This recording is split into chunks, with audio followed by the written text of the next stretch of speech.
So Nancy, do you think Kelly's in the building? I don't know if she's in the building. She was last in the housing authority. So If you want to start, that's fine. I need this on, I guess. All right. Thank you for inviting us tonight. I'm Nancy Tavernier, and I'm chairman of the Acton Community Housing Corporation, which is a really funky name for a town board.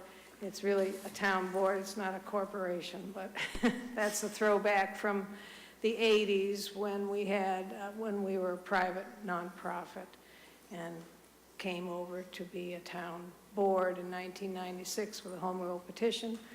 But silly us, we kept the name, and so it makes everyone scratch their head. What is a corporation? So I wanted to give you a little overview of our side of the table, the Acton Community Housing Corporation, and have a short presentation. All right, so who we are. We're actually a selectmen appointed committee, and there are 7 members, 5 full members and 2 associate members. We have long-term members who have been there for a long time. The ACHC was founded by Betty McManus and several other business people in town, lawyers and so forth, back in 1986. As you all know, we lost Betty this year, and that was a major blow to the program. She had retired, but we miss her terribly. So the charge we were given by town meeting back in the 80s and then continue to be given by the selectmen is to facilitate affordable housing, guide developers, and make recommendations to town boards.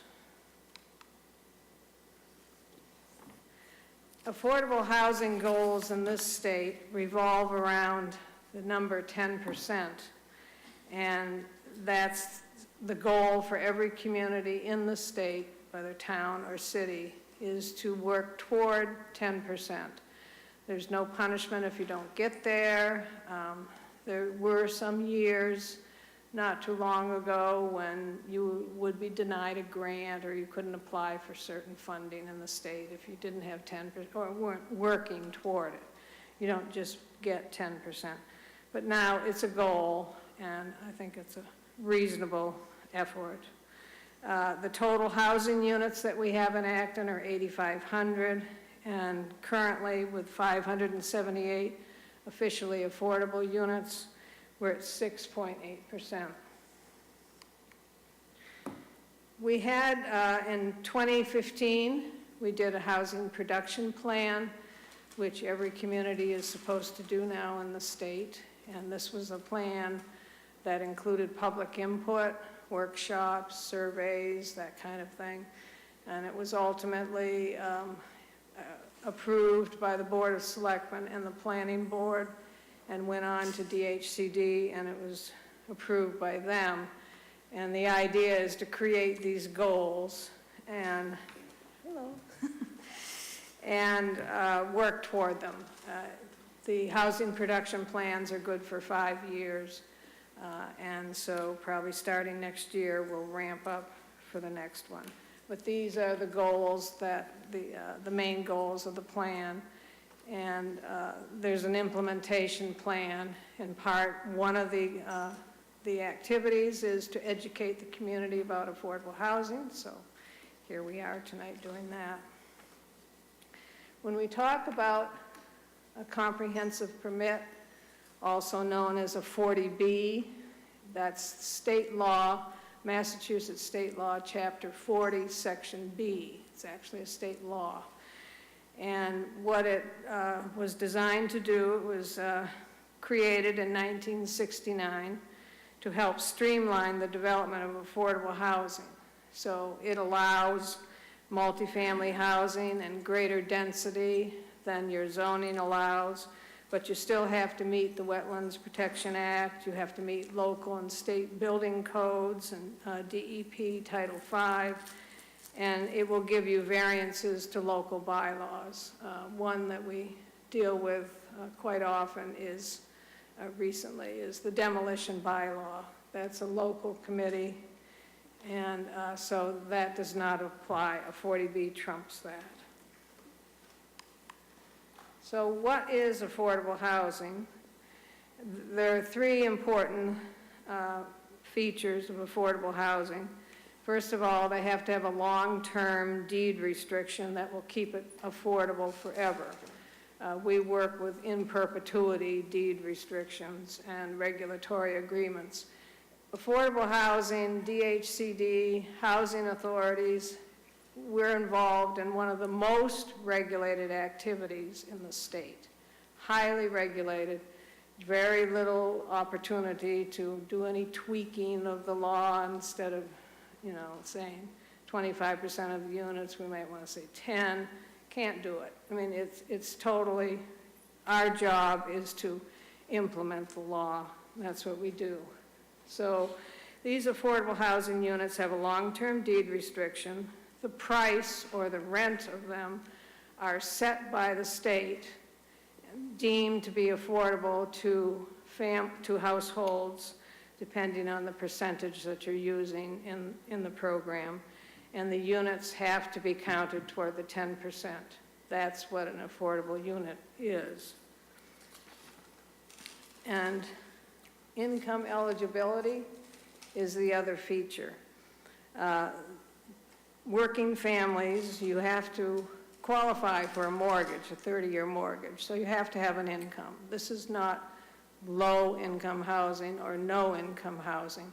It really, if we were allowed to use the word, it'd be moderate income housing, but again, HUD calls this category of income people low income, but we deal with moderate. Working families with incomes from $45,000 to $78,000. And again, they would have to qualify for a mortgage, a 30-year mortgage. You cannot have household assets over $75,000. That sometimes becomes a problem with some of the older residents who either want to buy into a 55 and older development or want to qualify for a regular affordable unit because they quite often have retirement funds in excess of that. I mean, obviously they'd be in trouble if they didn't have that much in assets for retirement. So that can be a deterrent. And again, that's the regulation, nothing we can do about it. And with the exception of people who are 55 and older, you have to be a first-time home buyer. You can't have owned a home for 3 years in order to qualify, and your housing costs cannot exceed 38% of your gross monthly income. And again, you must qualify for a mortgage. All of the units in our program are the ones that are for sale. There are lotteries for those units, and so there are marketing agents just for the affordable units. And they hold information sessions, applications are received, qualified, put into a pool, 2 pools, a local pool and an at-large pool, and drawn from that so that their income is checked. They have to submit 5 years of tax records. I mean, a tremendous amount of financial information is given. And then who can occupy the Acton's units? We are allowed, if we make the case each time, and so far so good, that 70% of the units in our developments can be local preference, which would be anyone who works for local government, whether it be school, water district, the town, people who are employed in Acton, and people who currently live in Acton. The approval process, because the law is designed to streamline development of affordable housing, we have developers who come to us. These are all private developers. Only once have we ever done our own development, and that was a 3-unit development on Central Street. Otherwise, it's a reactive activity developers come to us with a piece of land they've acquired or are interested in and a proposal to build affordable housing. They'll bring preliminary plans to our committee. They'll consult with department heads and staff. There'll be a public information session. Then, if it's a LIP-friendly 40B, it's presented to the selectmen, because the selectmen and our committee have to sign applications before they go to the state. Then they go to a state agency, either DHCD or Mass Housing, and they issue a letter of eligibility, it's called. And with that letter, they can then come back to the town and apply for a comprehensive permit to the ZBA, and once they get that, they're all finished. So that's my presentation on what ACHC does. And you want to do yours now? Sure. Or? Yeah. Do you want me to go next, maybe, or do you want to? Yeah. I do, So I've never, he'll put it up never there. used that. Yeah. Anyway, folks, this is Kelly Cronin, who's the executive director of the Acton Housing Authority. yes. Okay, I'm going to let you move over here so you have the microphone. And I will, I'm going to hand those out. do you mind? Thanks, Nancy. What? You can't understand what's going on? No parking. So I'm sorry I'm a couple minutes late. There was no parking out there, which was a big surprise. Actually, Nancy, here's more in case you need them. So I've never used this before, so let's see. We do right click, right? Yeah. Try it, yeah. Okay. So I'm the director of the Acton Housing Authority, and the Acton Housing Authority is a town entity which was created in 1970 to provide affordable housing, affordable rental housing to Acton residents. We used to have 4 members of the board who were elected by the town and 1 appointed by the governor, but there was a reform legislation a few years ago which changed it to 3 elected by the town and 1 elected by tenants. But the state hasn't provided the regulations yet on how to do that position, so right now we have 4 out of 5 members of our board. So a lot of people don't really know we exist or where we exist, so I thought I'd give you guys a little overview of that. The Housing Authority owns 160 units. 68 of the units are at 68 Windsor Ave, and that's an elder disabled development for people over 60 and people under 60 with disabilities. 13.5% of our senior units are set aside for people under 60 with disabilities. Then we have a 23-unit development over at Sachem Way, 1 to 2 Sachem Way. 12 units of family housing over at Sachem Way at 3 to 14. We have 25 scattered state public housing units in condominiums throughout the town, and a 12-unit group home. So that's 140 units of state public housing. Then we have 20 local units, so units that were created by the local community. So 8 of the units are in different scattered condos from the ones that were on the previous page. Those were primarily created with community preservation funds and some developer fees that were paid to the town. The CPA money came to us directly or through the ACHC, given to the Housing Authority to purchase affordable units. 12 of the units were created with CPA money, both pre-development and development funds. The town provided $700,000 and we leveraged $4 million in total to create the units. We also have 175 vouchers that we manage. So in total we have 335 units, households that we help, of which 175 are vouchers. And the vouchers are both federal and state, primarily federal. And the way it works is the Federal Department of Housing and Urban Development provides funding to us. We provide it to residents to pay rent in the private market. So they rent from private landlords and we subsidize the rent. They pay 30% of their income towards the rent, we pay the remainder. So we provide about almost 2 million, between 1.5 and 2 million a year to the local economy in rents that we pay to private landlords, people who own units in Acton, to help pay for the rent.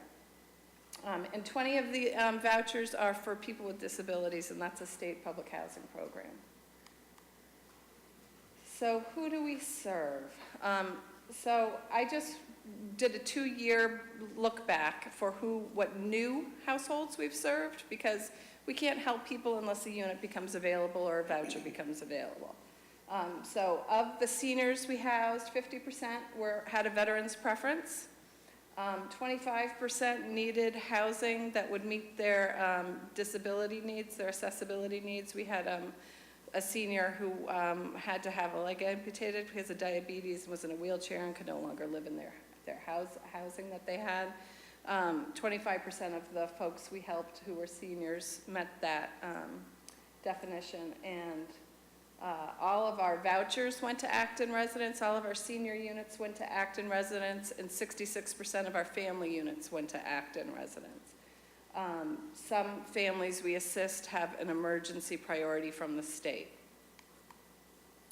So this is what our waiting list currently looks like. We have, for our senior housing, there's 126 seniors on the waiting list, of which 69 are local. That means they live in Acton. And the top of the waiting list for a standard local applied in March of 2013, so almost 5 years ago. So we used to be able to tell people when I first started almost 13 years ago that it would take 6 months to a year when they got on the waiting list. Now we're telling people it takes up to 5 years. For people under 60, we have 99 people who with disabilities waiting, 12 are local. The local applicant applied in 2010, so they've been waiting for almost over 7 years. 2-bedroom waiting list, 368, of which 15 are local families. The local family at the top of the list applied in 2014. For 3 bedrooms, we have 172, 5 local. The local person applied last fall. Summer, we had a lot of 3-bedroom turnover last year. And then Section 8, we're part of a centralized waiting list for the state of Massachusetts. So those 180,000 are part of the centralized list, not our list. Of the local people on our list, it's 321 households from Acton who are looking for assistance. And that 321 could actually be working in Acton as well, not just living and working. And the top of that waiting list applied in 2013. So one of the things I wanted to just talk about briefly is the need and the trends and what we're seeing. And Harvard did a study recently, actually, that Janet brought to my attention that talked about the aging population in Massachusetts. And in 15 years, 1 in 5 people are going to be over 65. And they talked about how the communities are not preparing for this need. There is not a housing stock that's being developed to meet the needs of people as they age and need more accessible housing. Recently, Acton, Boxborough, United Way did a needs assessment in their community. They held open meetings, they sent out surveys, they talked about different topic areas, and they identified as the #1 need in the community was inadequate supply of affordable, accessible housing as an infrastructure need, as an actual bricks and mortar need in the community. The U.S. Census, American Community Survey, in 2000, 11.6% of Acton residents were 60. The median age was 37.8. In 2016, 17.8% of Acton residents were over 60, and the median age was 43.4. There was a 51% increase in the number of Acton residents over 60 between 2000 and 2016. And seniors are the population that has the lowest income because primarily they have fixed incomes at that point. So we've identified as the greatest need in the community for housing as being housing for people over 60. The waiting list is over 5 years. We were only able to assist 8 seniors over the last 2 years, because that was all the turnover we had. More than 50% of the senior units are on the second or third floor with no elevators. They were built in the 80s, and that's how the state built affordable housing then, in the suburbs, not in the urban communities. And it would take 30 years to meet the needs of every senior on our local senior on our waiting list. So where does the Housing Authority funding come from? A lot of people don't know this. So our Housing Authority budget is $3.3 million. Almost 59% of it is federal. Of the federal funds that we receive, 85% are just pass-through funds, money that we take in and we give out. So those are the subsidies that we're paying in the private rental market. We have a waiting list. We give somebody a subsidy once they qualify. We inspect the unit, make sure it meets housing quality standards. They're inspected annually. The rent has to meet the fair market rent, and that money goes out. It gets paid to the landlord as a subsidy for the low-income household. 27.2% of our income comes from tenant rent. 13.4% is state funding, of which 32% is also pass-through money, money that we take in and give out as rental subsidies. 28% of the state funding is used for condominium fees that we pay for the units that we own, and 0.8 is fees and miscellaneous income. So what does the income pay for that the Housing Authority gets? 54% pays for subsidies. So rents in the private market, not our housing units. 13% is for administrative and maintenance salaries. 11% is for administrative services such as legal, accounting, auditing, supplies. 8% is utilities. 8% is maintenance, supplies, and contracts, and 6% is insurance, both property and staff insurance. Town support. Sorry, you can't really see that slide, and neither can I. So the town has provided the Housing Authority community preservation funds. Over the years, 10% of the CPC money is supposed to go towards affordable housing. For existing housing, you can use it to preserve affordable housing. So we've applied for and received funding to replace roofs, doors, windows, siding. We've also received money to build new units and to purchase new units. Some of that money we've received directly, others we've gotten from the ACHC. And then on the last page, I just wanted to show you all what the income limits are for housing for the Housing Authority. So for a single person, $51,150. And you can guess that a lot of seniors in Acton have income $51,000 or less once they've retired. Two-person household is $58,450. Three-person, $65,750. On we go, and that's based on 80% of median income. We primarily serve people under 30% of median income, so most of the folks we serve are very low income.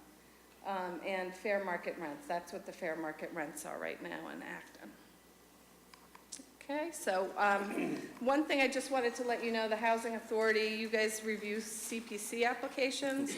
The Housing Authority has applied for some funding. We are hoping, we used some CPC money that we got a couple years ago to do a feasibility analysis of the Main Street property for senior housing. And the feasibility analysis showed that the Housing Authority could build 31 affordable units and be able to pay the town $1 million. We hired some outside development consultants to put together a pro forma for us and an architect. So we are, applying for some pre-development money. The town has not made a determination, as you all know, on what to do with that property. The committee right now is looking at housing as one of the priorities, a hotel as another priority, and I think just leaving it as land as a third option. Those are the three options as we understand them. So happy to answer any questions. Thank you very much, Kelly and Nancy. I guess I'll start with Christine. She's the closest to you. Questions? No? Dave? Thanks, and thank you for the presentation. Sorry I was a little bit late. I may have missed it in the beginning about the 40B penetration. I think there's a number like 6 to 7%. Is that right? 6.7%. 6.7%, and the 10% is the objective. Yeah, the goal, 10%, yeah. You know, what penalties are in place if that 10% isn't met? Yeah, I did mention that in the beginning, none. There used to be a penalty, you couldn't apply for certain grants, I think back in the early 2000, that you were not going to be allowed to, I don't know if this, grants, but now it's just an understanding among all the communities, the governor and so forth, that you will work toward 10%. And if you get to 10%, and a lot of the nearby towns are now at 10%, Littleton, Sudbury, Concord, Lincoln, Westford, yeah. You can choose which 40Bs you want or not at all. So that's one advantage to getting there. But there's no penalty if you don't. Interesting, thank you. Christie? When you were talking about affordability of units, this was on the ACHC side, you said something to the effect of, I think it was they had to be 38% of income as the cap for the housing costs in total? Right, that's the goal when the lottery agent reviews your application. That's what they're trying to match you up to. Now, what goes into that? I assume that's taxes, insurance for the Yeah, purchase insurance, units, as well as utilities, utilities? Okay, yeah. thank you.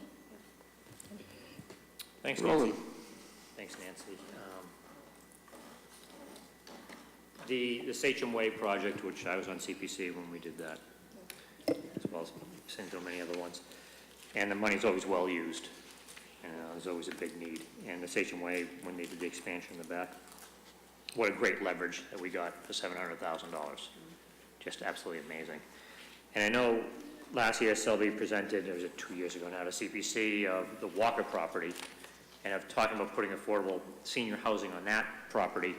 And I know they're in a study on that, and I don't know if you still have any sense on that property, if that's something that is still being looked at from ACHC and AHA to, That's the Main Street one she was talking about. I'm talking about River Street, Well, that the old Lazaro property. Oh, he said Walker. I was saying, I'm sorry, not Walker, I meant Lazaro property on River Oh, Street. River. River Street, okay. So we have not been involved with conversations with the town because the town is putting together a committee to look at it. And I don't know, yeah. so we'll see what the town originally, Selby, who's the land management Yeah, planner, land use director. approached the ACHC and the Acton Housing Authority originally and said, you know, we'd like to do a mixed use here, do open space, recreation, and housing. And that was how it was discussed with the CPC before. It went to town meeting and the town decided to purchase it, but I think the Board of Selectmen wanted there to be a community process first to determine what the best use of that property is. You know, we're always interested in building housing to meet the need in town, but we just have to wait and see what the community sees. The committee at the Walker property, the Main Street property, asked us to do the feasibility analysis there to see whether housing would be feasible, what the cost would be, where the money would come from, and then if it were built, would the town be able to recoup any of the money the town had put into it? So that's why we did the feasibility analysis there, because the committee determined that was a use they were interested in and they'd like to see. So we just have to wait for that process with the community to go through to see whether the community decides they want to go in that direction. Too bad you couldn't take over the Morrison farmhouse and use that as affordable housing. We tried. That'd be a nice, No, we tried. We had a proposal. Habitat wanted to do it, and it didn't go anywhere. oh, thank you. Thanks, Kelly. Thank you. Jason? Just want to make sure I understand, is it the plan that any new housing that comes up through an AHA project would by necessity always count towards the 40B units? Ours would. Any units that we created would automatically be affordable, that, or we wouldn't be involved, it wouldn't be a project we'd be involved with, so that would count towards the 40B count, you know, the inventory, to Right. get to the 10%. And always 100% of the units, it's not the same as the regular, Right. the 40Bs that come in from the outside that are, can be only 25% Right. affordable. Right. Thank you. And then, nextly, it looks like the requirements for the two different sets are in exceptionally tight bands. That your income limit has to be 51,000, but you have to make 45,000 a year to qualify for, I mean, how do you, is it even possible to have 10% of the population that meets these? Well, 10%. I mean, it's a very narrow window. There's no question about it. It's a challenge for lottery agents to fit people into that window. And then when you have to add the asset restrictions to it, there's another whole calculation. But all of the lotteries we've ever had have multiple applicants, and they're all qualified. The last lottery we had for a development on High Street, I think there were 20 qualified applicants, if I recall, which means, you know, they fit in that narrow window. Their household income was adequate. There is really no minimum income. We use 45,000 because you are owning a house, and, you know, you have to be able to afford to maintain it and carry it on. So you may have a large down payment, and you may just squeak by with an income in, you know, the upper 30s or something, but it's really not advisable for. Okay, so that, on your slide where it was the 45 to 78,000 a year, that's not a hard rule? The bottom number is not a hard rule. The top number is fixed. Depending on your household size, you're limited to that income. Can't exceed it.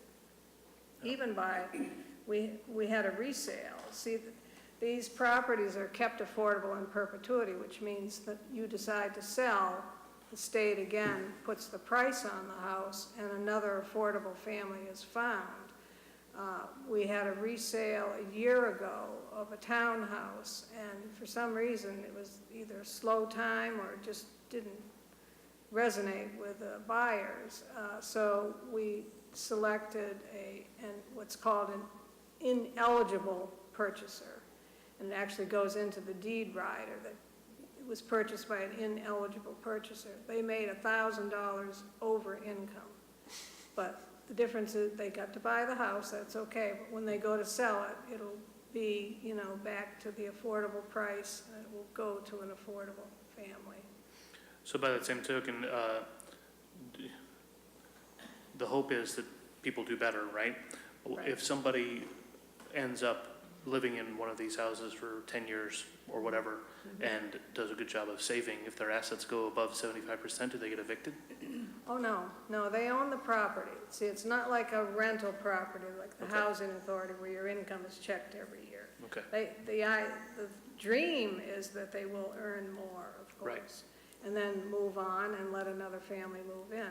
It turns out that our affordable housing units are among the most stable population in the town. Because, you know, they have a house that it's assessed lower, they're paying reasonable taxes, they can afford it, and they're happy. So there's Okay. not, the program envisioned this moving up and out all the time, and that's not exactly what's happening. Thank you. Mike? Steve, can I just Oh, add sure. something to that? So the housing authority is different from the ownership piece. So when people move into our housing, they only pay 30% of their income towards rent. So if they're making $1,000 a month, they pay $300 a month. Whereas the ownership is different. So the ownership is different. And there have been families, both in the housing authority and in the affordable units, who have moved out and made way for new people to come in. I mean, so we have a lot of families transition through our housing. They need it for a certain period of time. They don't need it often forever. I mean, the majority of our families, once their kids are grown, move on. once their kids go to college, and, you know, they move on. So then it frees a unit up for another family that needs it. And we have maybe a half dozen that started as housing authority clients who have come into our program and purchased a home. That's always very rewarding. Yeah. Beck? Yes, a quick question. These income limits and fair market rent numbers, are they the same for all 351 cities and towns in the No. Commonwealth? No, so we're part of a metropolitan area, so we're the same as the Metro Boston area. So Western Mass, the income limits are gonna be less, the rents are gonna be less. I think the Nantucket is the highest or something. So there's some areas that have like these crazy limits. We're in a high limit area because we're in Metro Boston. Well, it still seems like if you're a young policeman working for the town, or a fireman, or work for the highway department, or any, say, skilled, even entry-level skilled labor position, professional trade, you can't afford to live in the town you might have been born in. Right. You can't afford to live in this town, based on these guidelines. So we actually have housed quite a few mothers who grew up here. 'Cause most of our households are headed by a single mom, like usually divorce or medical issues. But a lot of them have grown up in Acton and then applied and got a unit through us.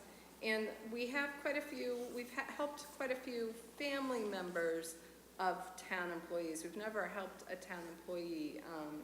We've never had one apply whose income was quite low enough. But we have helped family members of town employees. Yeah, I guess my point was, if you work for the town of Acton, you can't live in the town of Acton. You would have to live in a lower, or a more affordable community and commute. Is my Theoretically, point. you could apply for this program.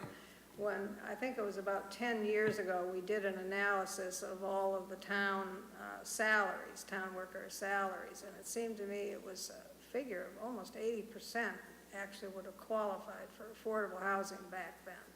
That's before the salaries began to be routinely raised and we reached parity, but it was a significant percentage.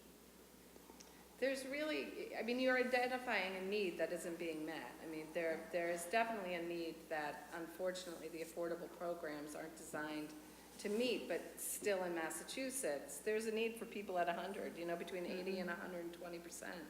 There's not a lot of housing stock out there that meets people in that need, but they don't allow us to serve them.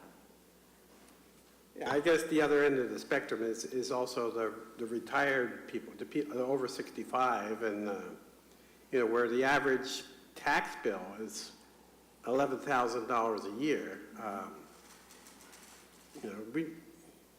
That's an issue that's not being addressed, or I don't know how we address it, but it's not only townwide, countywide, statewide, but the whole nation.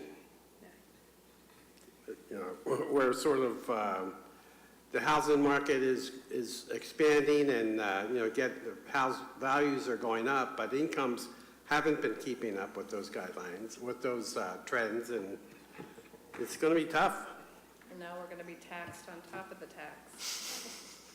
So nothing over 10,000 is going to be able to be kept out of your tax bill. Jeff, did I understand you correct? Is it your birthday today? I qualify for over 55 now.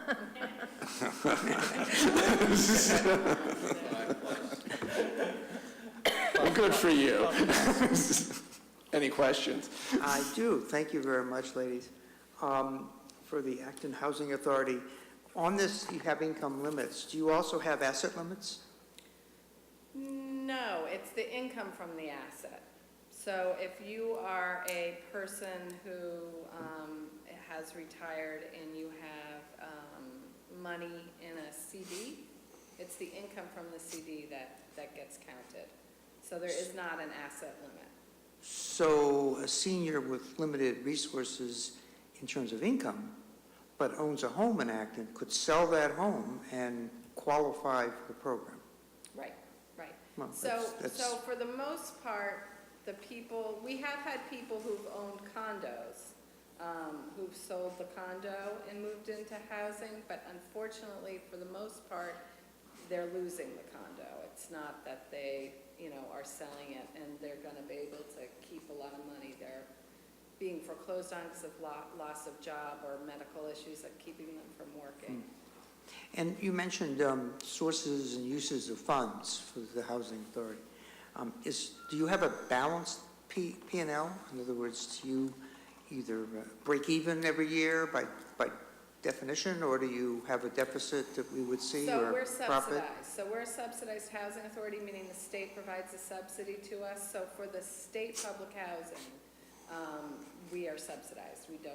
So they provide us money. We do have reserves. We're at 35%, I think, reserves for the state public housing, but we still get a subsidy because the rents don't pay for the utilities. Right, but what I'm trying to think of is you get federal money, state money, you get rents, some other sources of income from maybe CDC helps on some of the projects, the community CPA funds.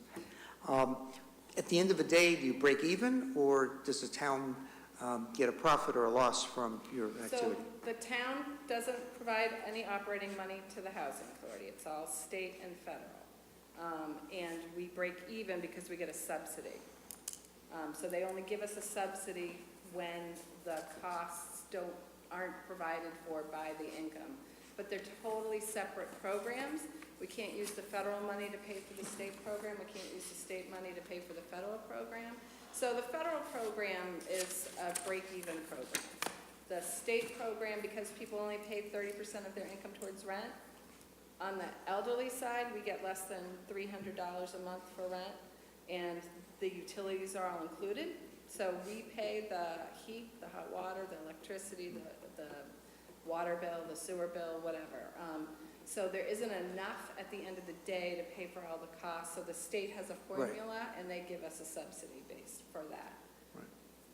Okay. For the Community Housing Corporation, I want to thank you for your sending us that information. It was quite enlightening about Great. things that were, like, well, gee, if we have a group home, then, every bed counts Yeah. towards wow, why don't we have bunk beds, and, we could really meet that 10%.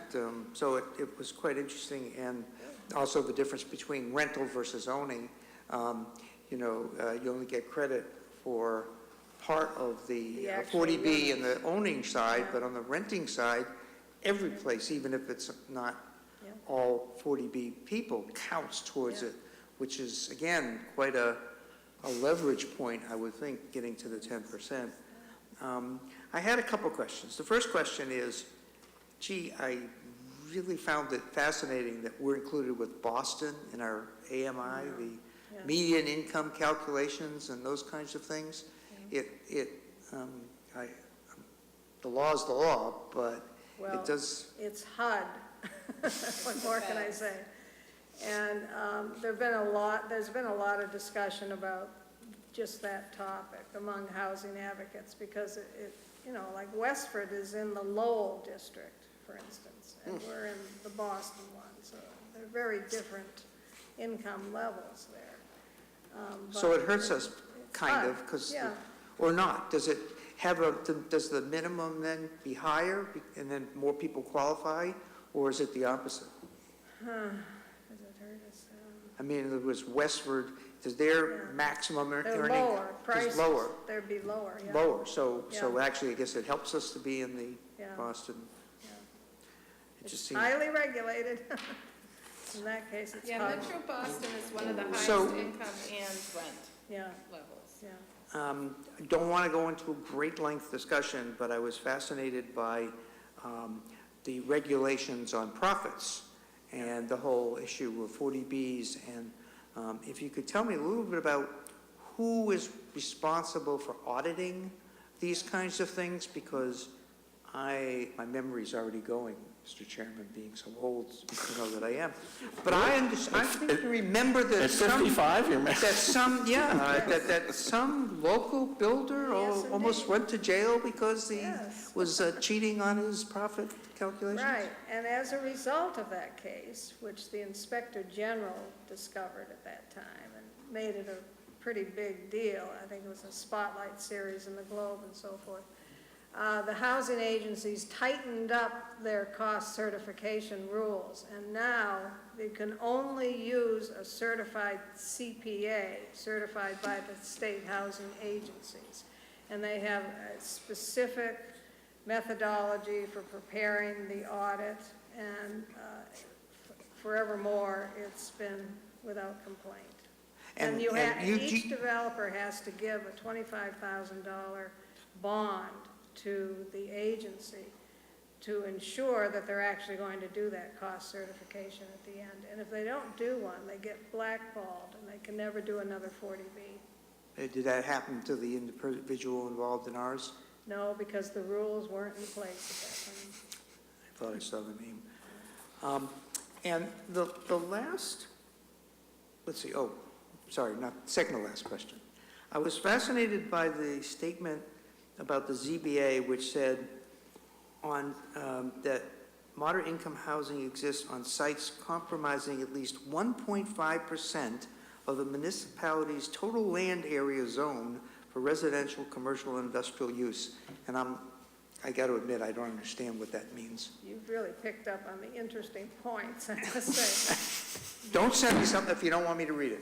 Yeah, no, I love it because it helps keep my brain sharp. If you have affordable housing units on 1.5% of the land area in your town, that's equivalent to being at 10%. But that land area is only what that unit sits on. So if you have apartments, let's say there are 10 affordable apartments, only those will count of that footprint of the apartment building. I mean, there isn't a single community in this state that has ever been able to pull off the calculation. So if you have just one big, huge ranch house that's just, Yeah, 1.5%. 100,000 square foot Yeah. ranch house, you might, Yeah, okay. that might So the last question I have, which is, again, now that I'm over 55, I can ask this question. I was in a meeting and I was talking to a developer and saying, well, could you make this a senior, 55 or older kind of program, for renters and owners and stuff like that? And I got some feedback from a variety of people that said, oh, no, we've tried senior 55 and older in town. They don't qualify. We can't find them. They have too many assets. They make too much money or all that stuff. But yet, in your excellent presentations, you're telling us that there's a huge number of seniors that would qualify and far greater than a 20 or 30 unit kind of development. So help me understand that conflict. Well, things have changed. 20 years ago, when they started doing 55 and older developments, there wasn't a market for it. In fact, the state housing agency said, from now on, you have to do a market study and you have to prove that there actually are people who want to live in a 55 and older. And they went through some downtime. Quail Ridge, this was 5 years ago when they began to sell, and they were not selling over there at all. That's when it was really a downtime. Now, all of a sudden, baby boomers are selling their houses, they're looking for downsizing, they're now looking. But it still has not picked up as a guaranteed marketable development. It's coming though, but they're expensive now. They're not cheap. The market ones. Can I ask a follow-up to what you just said? I'm the chair. So, yes, Jason, go ahead. Thank you, Mr. Chair. Is the conflict here that for someone to try and build a senior entity, that getting, Age the restriction. assets are, the asset is gonna, it's gonna cause issues. For the affordable. But if somebody were to try and build an AHA, that asset maximum doesn't qualify. Is that where the conflict comes in? It's, the affordable ownership units have been difficult to sell because of the asset problem. Because you can sell a house and move into one of those, but then you're restricted to $200,000 maximum assets. And around here, you're gonna take more than $200,000 out of your house generally. Right, but I think what we're trying to get at is, if it was a rental building for seniors, Yeah, that you could have, and they could all and they might qualify. It's still got an income issue, but they may have assets and still qualify. And if you do a 40B for ownership, you don't have to have 100% poor people in there. You could have, oh, yeah. you know, You three-quarters of would. the things, Yeah. you know, that are $1 million condos, and then you set aside. Right. So I'm still conflicted as to, is it, why a builder would not necessarily want to do something like that? And is it just marketing, and there's no, Yeah. they don't think they can Well, swing that? Because, you know, Kelly's Corner would be a perfect place for a senior development, where there's Well- lots of places you can walk to. They're gonna put some medical built, you know, things, doctors and stuff right there, and the. What right I in can the- say to you is stay tuned. We're working on one right now that is a 31-unit rental that will be 100% affordable anyway. It'll all count, but it also will be 100% affordable for people 62 and older and disabled seniors. Yeah, you don't quite make it. John, questions? Nancy and Kelly, following on to one of Jeff's questions, the Avalon apartment complex in North Acton, both in Acton, I guess, and Westford, Right. the affordable units on the Acton side, coupled with the regular rentals, those all count towards our 10%, is that right? There are 299 units in Acton, and they all count. We went from 2.5% to 5% overnight when that came online. How did the surrounding towns that you mentioned get to 10%? Large rentals. Yeah. So Sudbury, Avalon is doing a project in Sudbury, which is going to get them to 10%. Plus, they have some senior developments that were built for rental, which is, it's low income, but not all under 30%. It's up to 80%. And then, do we have a place on the Maynard-Acton line that we're in the process of developing? Right, it's a very slow negotiation. It's been going on for at least a year now, but is on in both towns, 250 units total. 170, I think, would be in Acton, 1 and 2 bedrooms. And they would all count? They would all count, yeah. Well, thanks for continuing the great work. Thank you. Bob? I had a follow-up, actually. In your answer on the question of rents, you said we were in the metro area. Does that apply to the Section 8 as well, in determining those? Yeah. On your Acton Housing Authority waiting list, you've got total Acton people for, say, 3 bedrooms, 15, and then you've got another 353 on the list. How many lists can somebody like that be on? Would we find these same people in Sudbury and Maynard and Westford? And Yes, Okay. yeah. So so most people apply to the housing authority where they live. Right.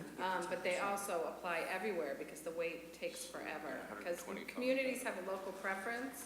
So if you're on our waiting list and you don't live in Acton, you go automatically below somebody who lives in Acton, which is why on the senior side, we're only helping local people.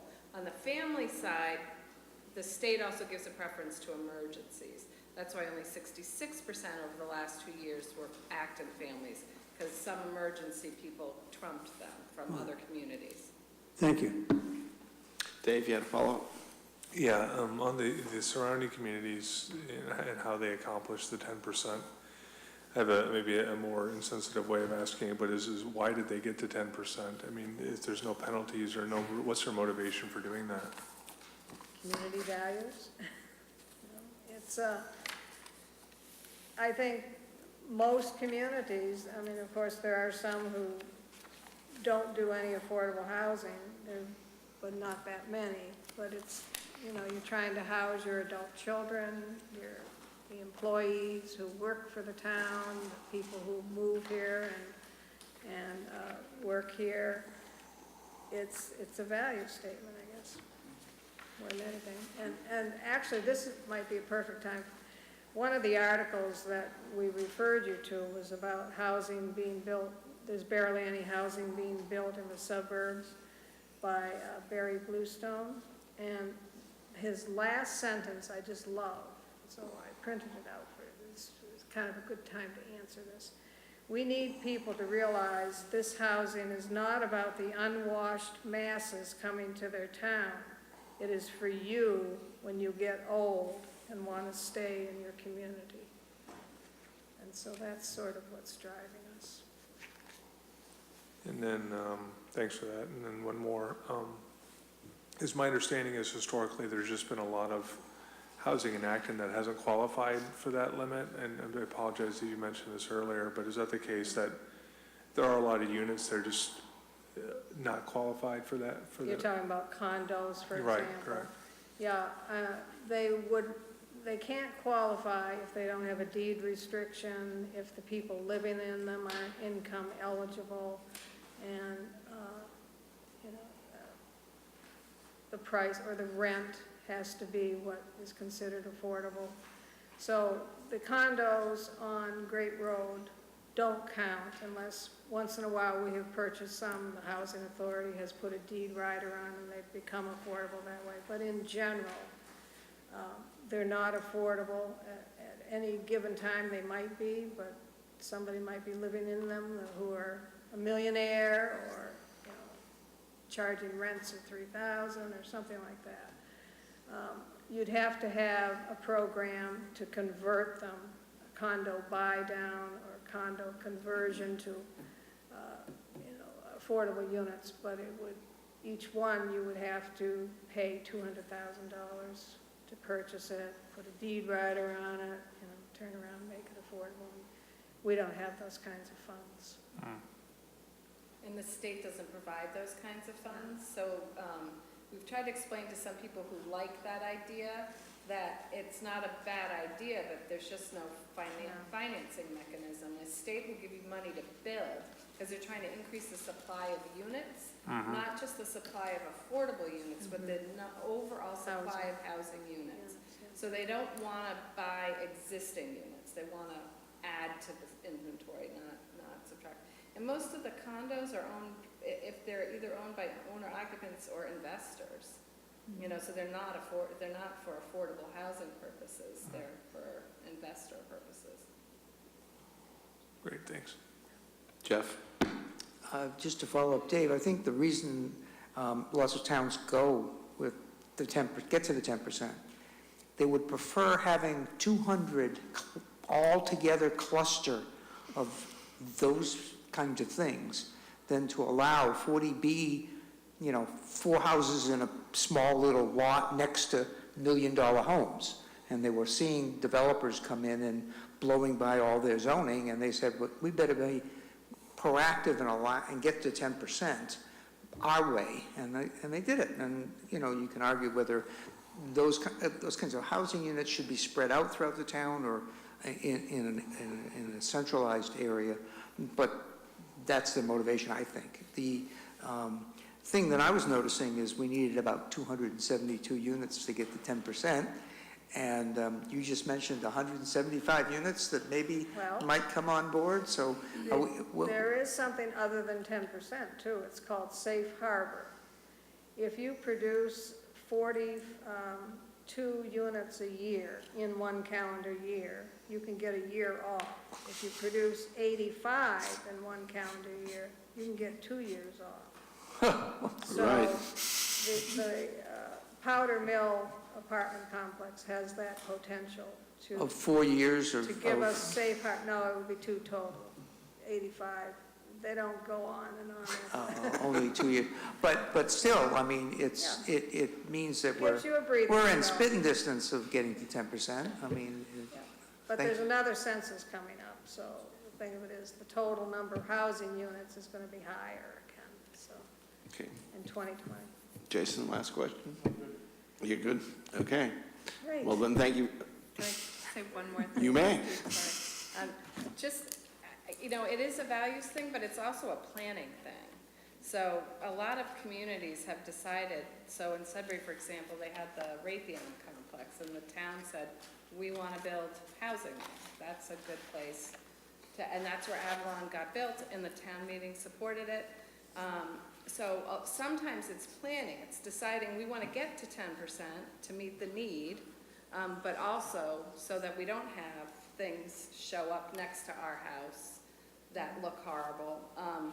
But it's to meet a need. But if the town doesn't plan it and doesn't prioritize it, then the other housing that they might not like gets built until you get to the 10%, so. And if I could just put in the last pitch, which You may. The town of Lincoln, they're my hero. They're at 11%, and they have been at 11% for a long time, and they have never had a 40B. They do it through zoning, they do it through overlays, they take even a separate parcel and create what they want there, and then change the zoning to allow it. They have never had a 40B. And that's the opportunity we have in this town, particularly with Kelly's Corner. We've talked about it at the Kelly's Corner meetings, to create something that is the way you want it, the town wants it, not necessarily the way a developer wants it. And you do it through zoning and overlay and so forth. So, you know, don't rule out having the opportunity to do it the way you want it, when you want it. All right, well, thank you, Nancy. Well, Thank thank you, you Kelly. so That much. that actually was very informative, and I even knew a lot of this stuff. Good. Thank you. All right, thanks so much.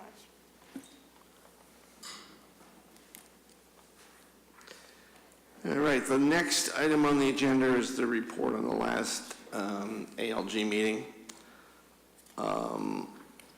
You'll be happy to know that Jason and I stuck to the guidance you gave us. We did not give in on tax levy capacity, and we asked for further spending cuts. There's a sheet attached after your agenda that is the plan we were looking at that day.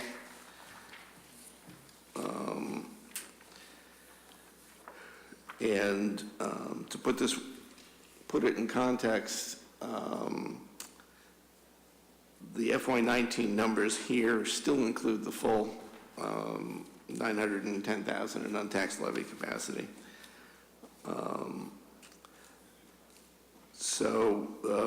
Cosmetically, what we said was that we wanted the FY17 actuals to be reflected on the sheet the next time it's published, and we typically would go one more year out on a forecast. So we asked to see FY21 added to the sheet. So in the discussion, we talked about the $1.3 million in reserves that are showing on the sheet for FY19, which is actually a holdover from last year.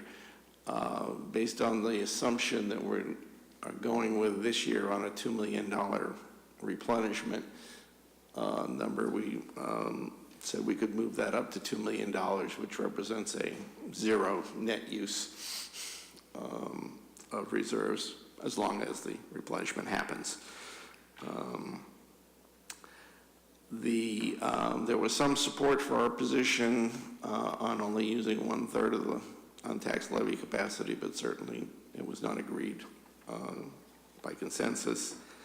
There was a willingness shown to take another look for some spending cuts.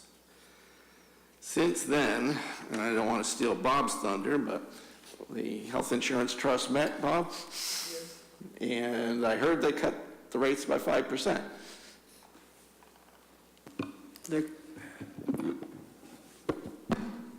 cut the the HMO rates by 5%. They cut the health insurance savings program, which is going to be offered, by 18% below that. But that has a very high deductible. And we have no idea whether one person will take it or whether 50 people will take it. So it's hard to know exactly what it will do. So the 5% is probably, from a budgetary purpose, the best way to think about it. Also, I think both the town and the schools are talking about supplementing at least in the initial year, maybe in more years than that, the deductible. So the savings to their budget isn't as dramatic as 18% might look like or sound like. As best I can tell from what I got from the schools, they've already made the reduction. There's red numbers all over the sheets. And for them, that's about $420,000 in Acton Boxborough dollars, and maybe about $350 in Acton dollars, 85%. If the town chooses to follow suit, the town would reduce spending by about $160,000.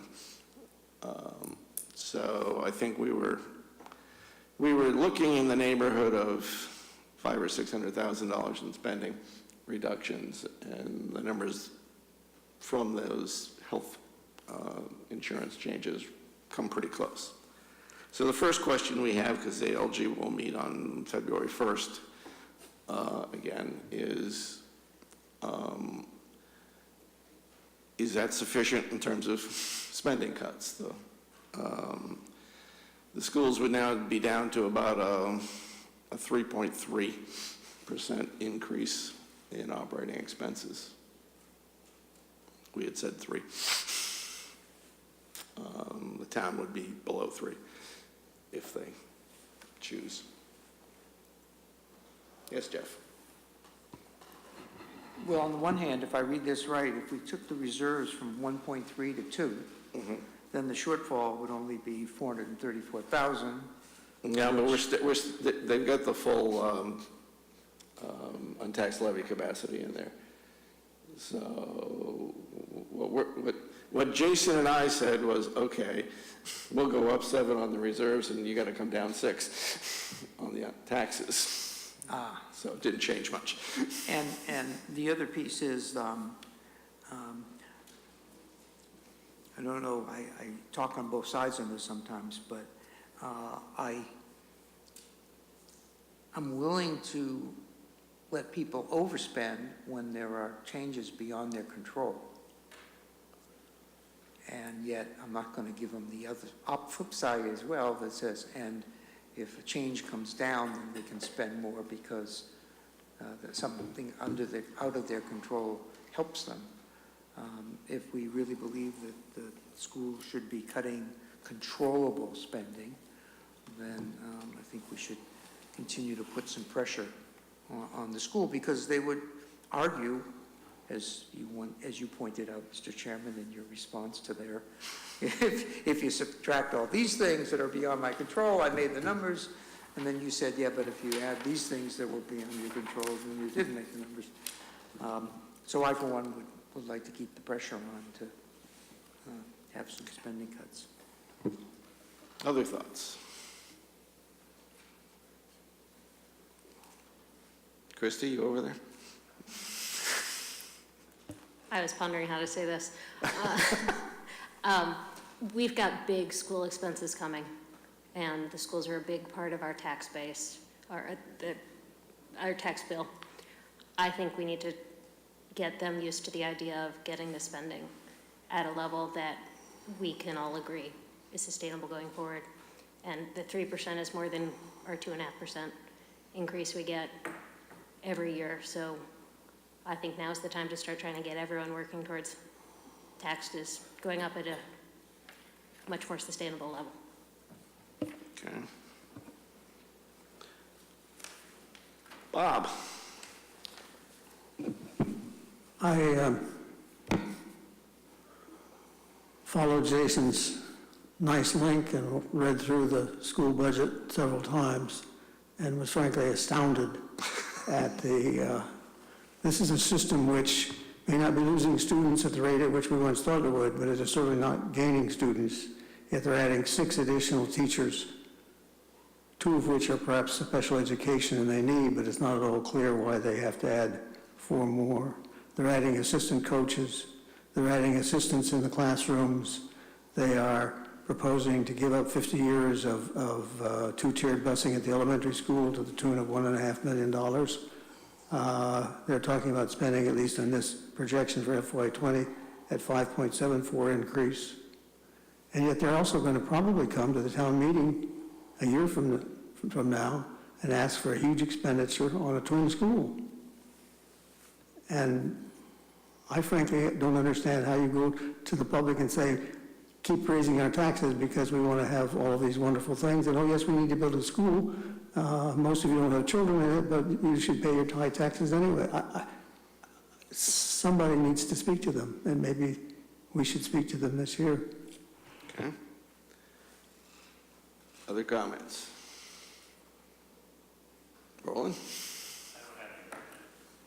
Christine, you always have something to say. I am happy that you and Jason did stay firm with the third. We're using in tax levy capacity. Believe me, we're not going anywhere you guys don't tell us to go. Yeah, I still think there is places where they can trim. Anybody else? John? Well, you know, save your hard questions for them for Saturday. They're putting on, from it looks like from their program, here's our offerings and here's why it costs that much, and people come on with your questions. Don't, if you want to be hard here, be hard with them and ask the tough questions and see how they respond. The problem is you don't get a decent answer. Well, push them for a decent answer. Christine? I'm sorry, Christy. I was looking around. So, my understanding is that we cannot all attend the meeting. Is that correct, or can we go off? We can all go. There? I'll post it as a meeting.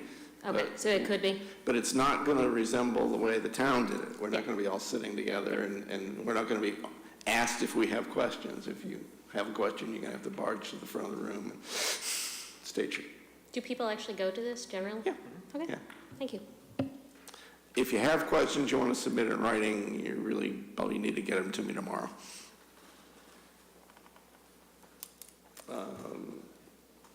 John? I finished. Okay. Your microphone's on, that's all. Oh, I'm sorry. All right, so what I'm hearing is we're not going to change our position on tax levy capacity. We're still looking for some more cuts in spending. Now, the next question is reserve use beyond $2 million. There's a few items we could consider. There's the first year of the Minuteman bonding of $190,000.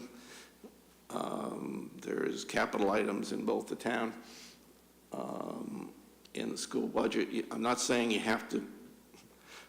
Let me put it this way. If you say you'll be willing to see the planned reserve use go up for some of these capital items, that does not mean you have to support them when the vote comes. If you don't like one of them, you can still vote against it. But I'd like to hear some thoughts on, do we want to go beyond the $2 million if it's tied to specific capital, say? Don't everybody talking once. Okay, roll it. If it's tied to specific capital projects that have to get done, I don't have a problem with that. Again, let the town decide at town meeting that they can vote against it if they feel necessary, but there are things that we know that we neglected, i.e. like the library roof is still hasn't been fixed yet, and these things have to be addressed.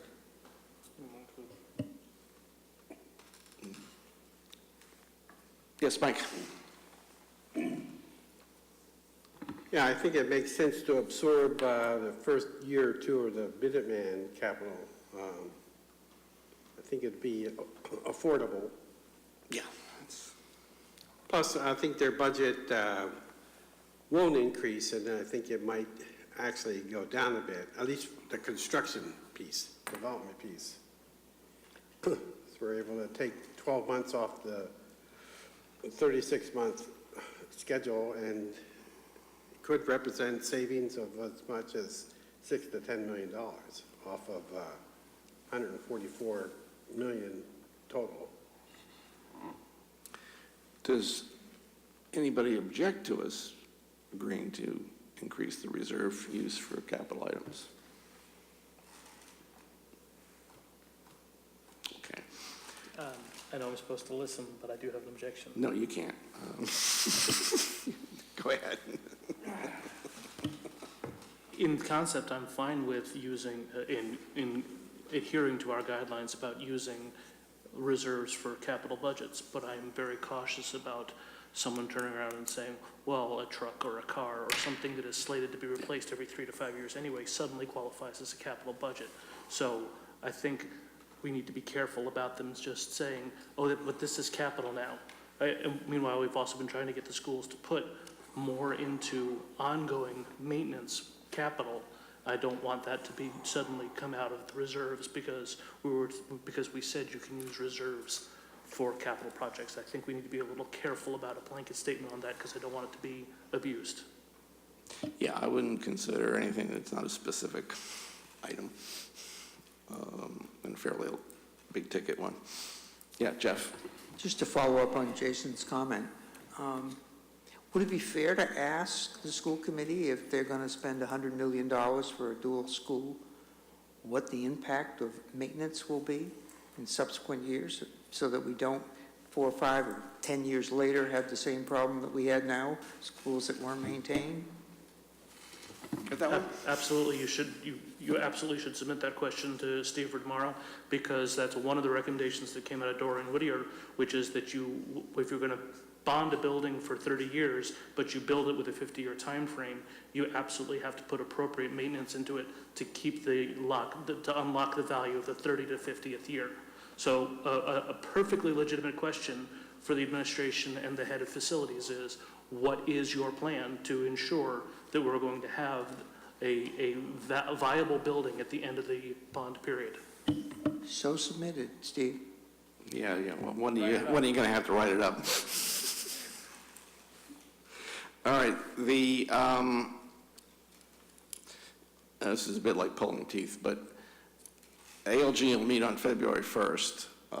It is also scheduled to meet on February 8th, a week later. We will not meet in between, so we're trying to get enough guidance for 2 meetings if necessary. And I'll tell you right now, there'll come a point when you're going to have to trust Jason and I, because there'll be an attempt to settle on something, and we'll do the best we can. It'll come back for a vote, but it will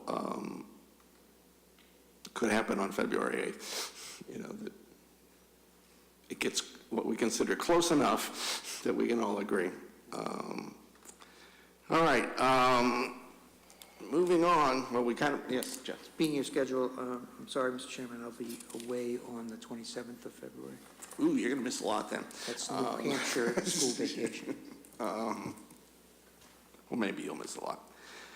I think we already talked about school budgets and concerns. Any other items that concern you about the school budgets?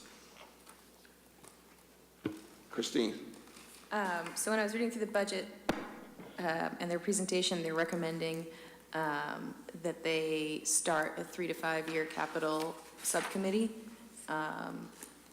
And we talked about their need to plan for capital needs going forward and how they didn't previously have 5-year planning for that sort of thing. And I was wondering if there was a way we could be represented or a part of that committee. I thought they already had a capital committee. There are many capital committees. As Janet and I could tell you, the schools haven't been represented on the joint capital committee for months. So,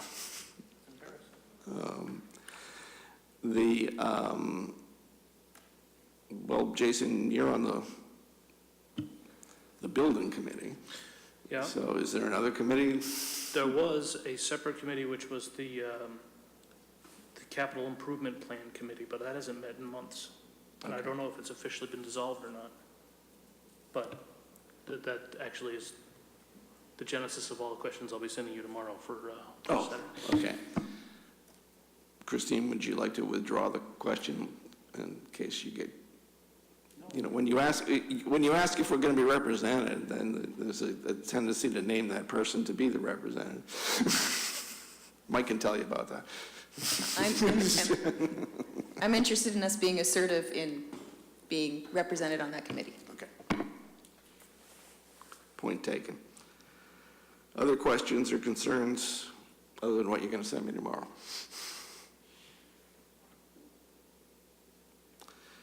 All right. Christine sent minutes for January 6th, was it? Mm-hmm. They are attached.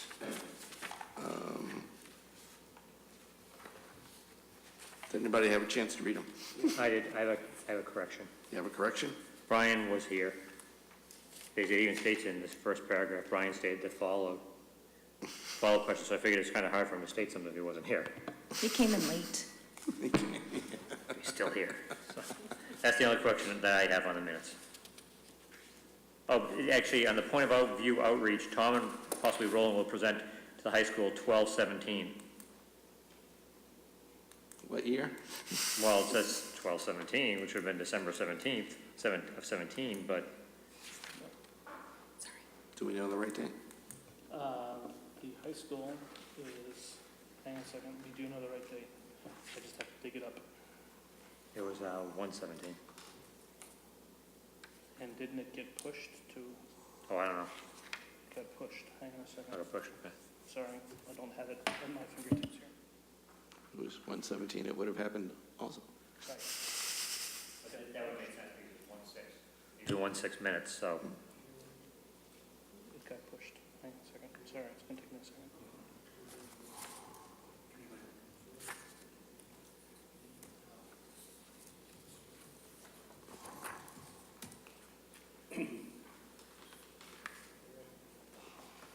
I move that they be approved as amended. Let's get the date in there, and then I'll take the motion. This is Roland, Tom. It definitely got pushed. And that is from she. Hang on a second. I'm close. Okay.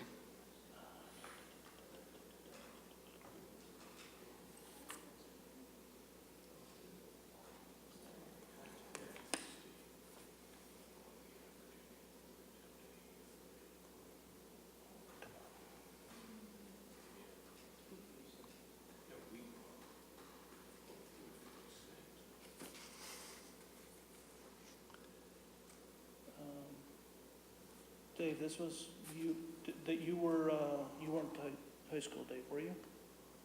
Was this the one that got pushed? It got pushed, right. So it was supposed to be on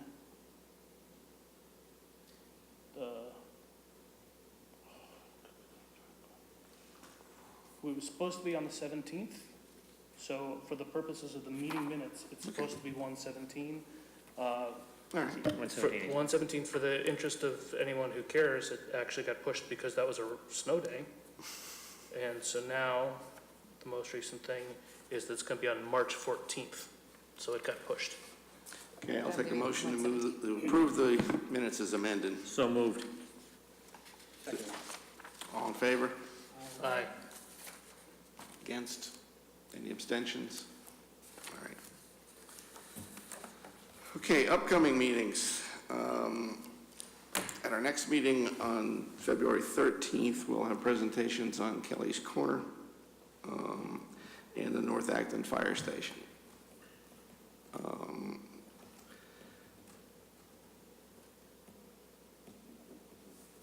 Mike, do you know if the Minuteman people are planning to do anything on the operating budget? I don't think so. You mean for town meeting? Yeah, but usually we hear from, I'm going to be there Monday. yeah, would you ask?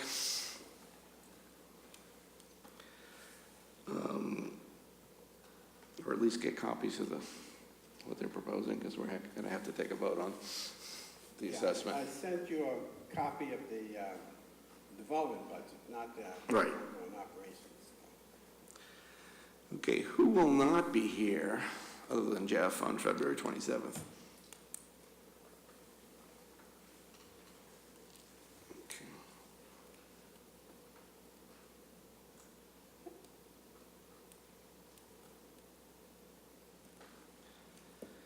Okay, so we are required to hold a public hearing on budgets, which will probably be February 27th. I am not sure what the status of a draft warrant or warrant language is. But it's quite possible that we will start taking votes on some articles that we have definitive language on the 27th. The next meeting would be on March 13th, and if we go according to form, that would be the day before the warrant goes to the press.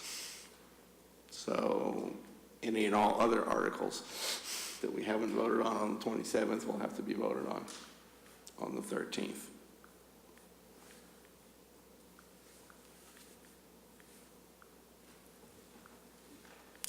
Unless you guys want to have another meeting.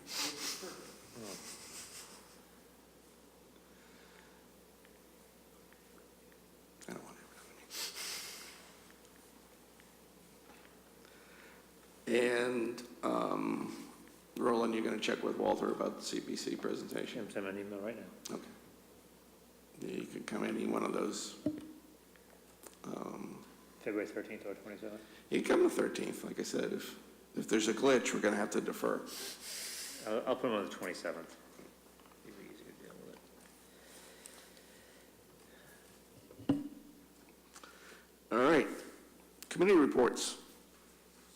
So Bob, how'd they come up with a reduction in health insurance?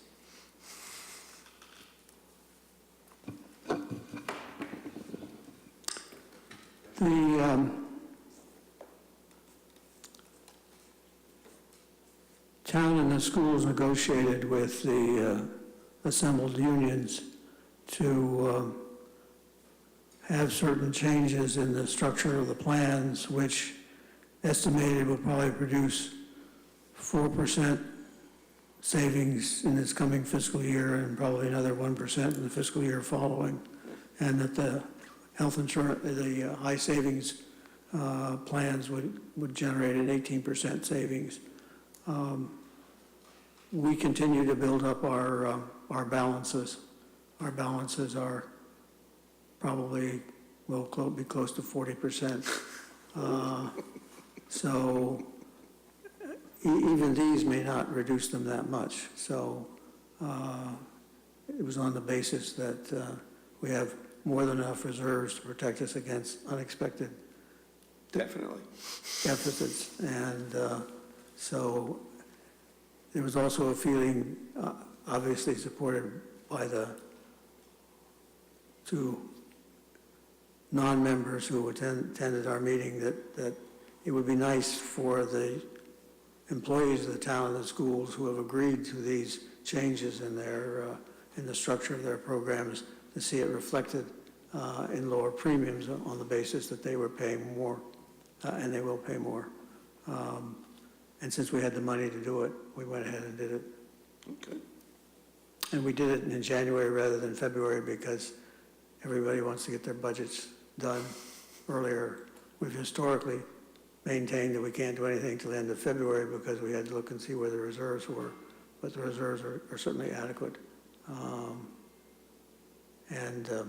As a side note, you will have noticed that the government insurance programs for state employees in those towns that adopted the state program is all in great flux and great denunciation of the villains who voted to make the changes. So I'm sure we and our employees are happy that we didn't go down that road. All right, other reports?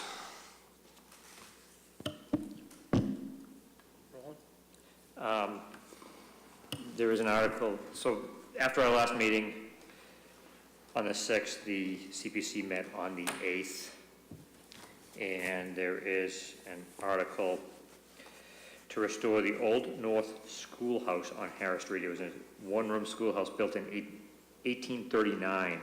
This is next to the lot that the town acquired From the from state. the state, which is, could be a possible site for the new North Acton Fire Station, which they're looking at right now. Needs about $30,000 in immediate repairs. They're requesting $315,000.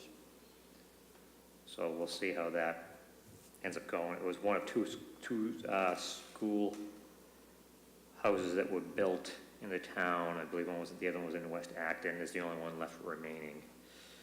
So we'll see what happens there. They're looking to expand the skate park with a boardwalk type arrangement, plaza they're gonna call it, around the perimeter of it for the skaters, so it'd be more usable.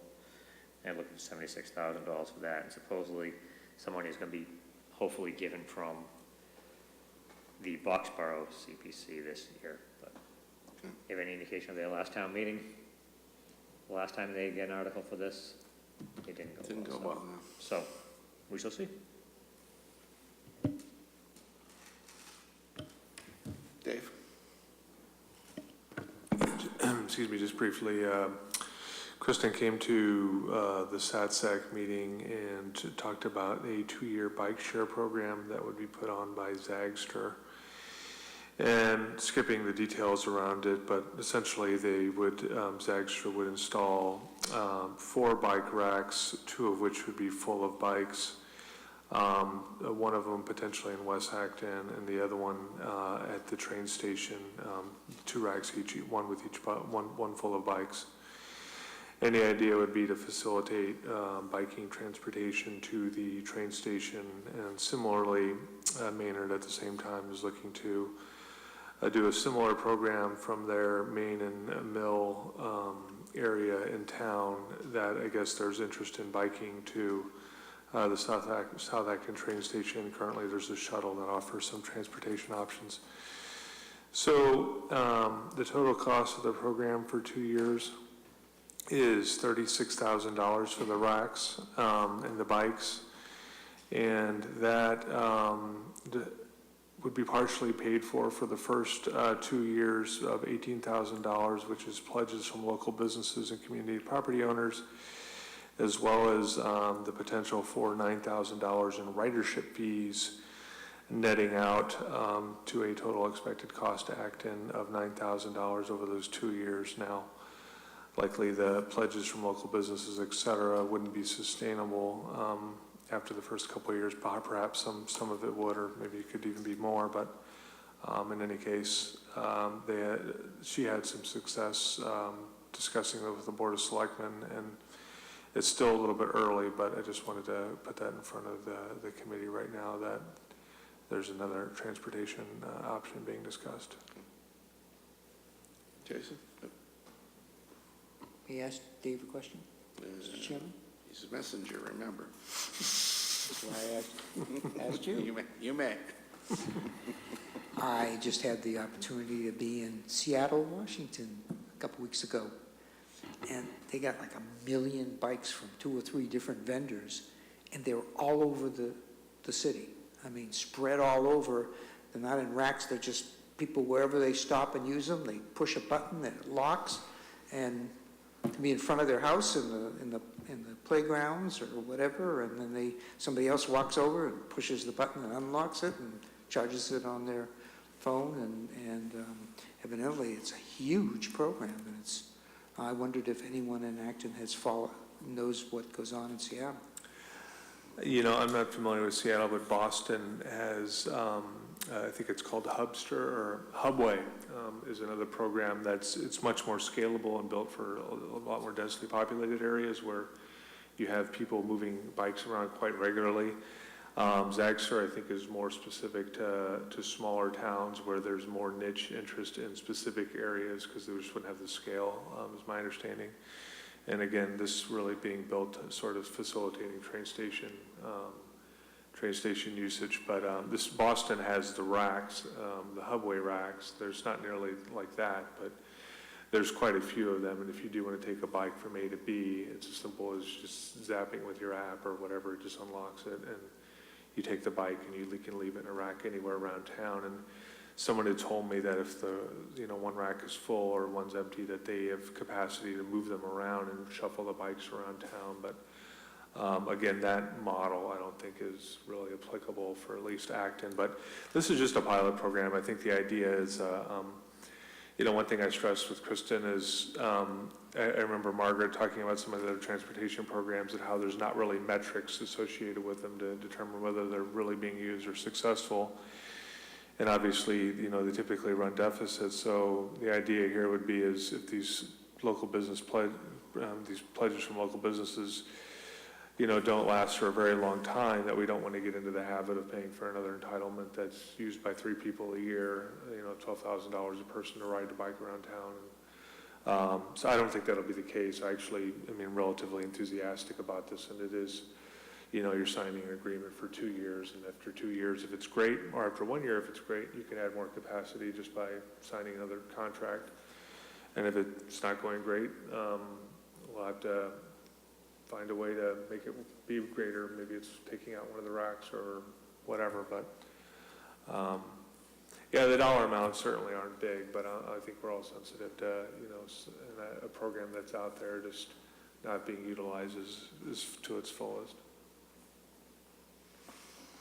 Okay, any other committee reports? Jason? There was a school committee meeting on the 11th of January. It was the budget presentation by Superintendent McAuliffe. There was a $167,000 reduction in the budget from the one that the school committee had seen the month prior. I don't have exact details on where all that reduction came from. Something about the SPED expenditures were actually up for the out-of-district placements, but as a result of the expenditure being up, it was a change in the circuit breaker offset. There might have been a couple of other additions in there as well, but the net reduction month over month from the two budgets presented to the school committee was down $167,000. He then went on to discuss capital plans. He made reference to a $14 million midterm plan. One of the questions that I have been neglectful and not written up for the chair yet, but I will get done tomorrow morning, is I definitely would like to know what percentage of the Doran-Whittier plan or Doran-Whittier deficit is addressed by that $14 million plan. I also have a question about the mix between operational versus true one-time capital dollars. There was a presentation both at ALG and that was repeated that night at the school committee meeting about the change in I believe they call it Appendix 6. Appendix A, Table 6. Appendix A, Table 6, sorry, I ran them together, which is the shift differential between the shift in cost between Acton and Boxborough. I think we should forward that presentation if we have it. It's in the packet. I will make sure to forward it. We don't have it electronically, it was just a handout. I will forward that from the packet. I definitely recommend, I found it very enlightening. I learned a lot, and I recommend everyone take a look at that. One member of the community did ask when the school committee would be reconsidering the regional agreement. The school committee responded that they had no plan to do that. It was pointed out to them that there is a requirement in the regional agreement that the school committee review it, that they reconsider it.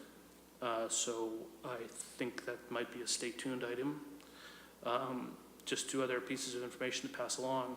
There have been 15 applicants for the principal position at the Merriam School, and kindergarten night happened, and registrations closed on March 1st for kindergarten night, with a lottery to follow in March. And the kindergarten tours have already started. I had to leave the meeting early. I had to leave at like 9 o'clock that night. I don't know if there's anything to add after I left. They voted on a high a level for the superintendent position. Apparently there has been some interested candidates, but interested candidates who currently have jobs. So they wanted to give a cap accounting for experience and subsequent with the other open superintendent positions. So they capped it at 220. And that's about it. Town Manager Search Committee is reviewing applications. We've got 18? Yeah. 12, we've got 6 last night. Yeah, and more to come, though. The deadline is February 5th, I think. Because the MMA meeting was last weekend, we expect that there'll be more coming soon. We're meeting again, I think, about the 6th. Yeah, something like that. Mr. Chairman, Yes. may I ask Jason a question? Sure. In the presentation of the budget, did any school committee member have any questions or suggestions that somehow there could be reductions to save the taxpayers a penny? There were no questions asked by the school committee members during the presentation of the superintendent's budget. Thank you. Bob, let's be reasonable. A reduction in health insurance costs is an unusual item to begin with. If you're looking for the school committee members to try and cut costs, that would be like too much unusual items in one year. John? Was there ever an explanation as to how their emergency and deficiency went from 2.9 to 4.1 at the end of the last fiscal year? I don't remember, but I do remember, I don't remember the details, but I do remember that there was, and I'd have to go back and look through all the previous notes, but there was this is where the revenues came in better than expected, and this is where the expenditures came in better than expected as a yearly wrap-up. But I don't remember the details off the top of my head, no. I think both, for a couple of years, they underran the spending budget by 1%, so that's roughly $700,000. There was one-time items. I think they both involved health insurance, or one was Medicaid or Medicare reimbursements. So yeah, there was a combination of underspending budgets and unusual revenue items. Mr. Chairman, the one thing I do remember is that they had accounted $25 per student in Chapter 70, and it came in at 55. That's the one thing I remember. There were other details as well. All right, outreach. How'd the Rotary Club go?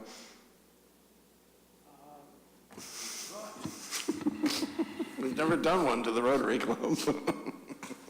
It was a repeat performance for me. I had given them an interesting conversation a couple of years ago. It was well received. There were a dozen people there. They have problems with their membership declining for their luncheons. I overheard them speaking, and it had nothing to do with the topic. It had to do with they've been having fewer and fewer people for their luncheons. There weren't very many questions. They were interested. They enjoyed hearing. The conversation after the meeting was, thanks for coming. You had a couple interesting things. We teamed back and forth on some things, so we both presented various things. I found it helpful to make a cheat sheet up beforehand, so I had it, especially with that audience. So I had a cheat sheet which said, by the way, does anyone know how many businesses we have in town, or what the salary, what the total payroll of the town is, or some of the things that come out of the annual report, that I read cover to cover one night. And so I think that it's helpful if you frame your audience with with the kind of statistics or other information that would get them engaged and then go into the point of view. Jason? Mr. Chairman, I'd like to say thank you, Jeff, for expanding the outreach to both the Rotary Club and trying to get the Chamber of Commerce as well. I think it's great. The more entities we can get in front of to share our point of view, the better. Miriam did come back. Miriam's going to be tomorrow night. Christy and I are going to do that one. High school got pushed out due to a snowstorm, now out to March 14th. And I think everything else stays pat. So if you were on the hook in a previous email, it's still there.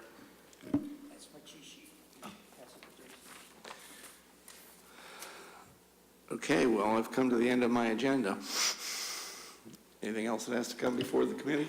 Motion to adjourn. Is there a second? Second. All in favor?